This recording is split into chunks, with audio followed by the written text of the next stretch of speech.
Alright, here we are. Got the screw over here pressing our 10-foot packer. Some 6-inch UV liner for permaliner.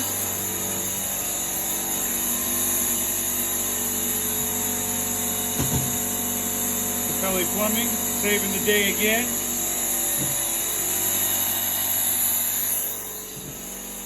If it wasn't for the UV, we'd have to dig up all this concrete, pull up all this flooring. Got a 6-inch main that comes over to about here. We got 3-inch line coming from here. Another one coming from there. Just cutting underneath this here elevator shaft. This 6-inch main is cracked, cast iron, and leaking and filling up the bottom of that elevator shaft, which is why we're here today. Patching it up.